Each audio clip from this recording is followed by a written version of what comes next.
Alden, it's short update. Yung post ni Nate. Highlights ni Alden for GMA Gala 2024. Alden, ang gwapo ni Alden. Tapos, expensive ang kanyang outfit. Napag-rampa niya sa GMA Gala. Yung pa yung kotse ni Alden ng Mercedes. Grabe yan, ha? Thumbs up. Hi, Alden. What's up, Oxecure fan? Oxecure. Alden, how did you Sana prepare for picture ni tonight's Alden. event? For tonight's event, medyo chill lang tayo kasi Chill lang daw. parang what I really wanted to do is to enjoy the night now. And, be with my fellow Puso stars and Kapamilya stars as well. And to see everybody glitz and glam for tonight. Can you take us through your skincare routine for big events like this? Siyempre, parang I see to it na hindi talaga pwedeng magkaroon ng pimple during for tonight's event.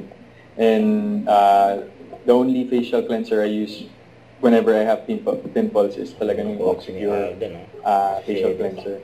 And at the same time, yung toner. Just to, minimize the parang risk of having pimples. Would you skip an event if you had a big pimple on your face? No, because Oxecure's got my back. So hindi natin kailangan mag-skip. Would you rather go a whole week without skincare or without going out? Whole week without going out na lang. Mas tolerable yun. And last question, if you could only keep one skincare product, what would it be? If there's one product I would keep, it's the Sulfur Soap. Really helpful. Actually, kasi hindi lang din naman siya pang-back. Sometimes I also use its face. So it's the same thing. Pong TV. Secure with Alden.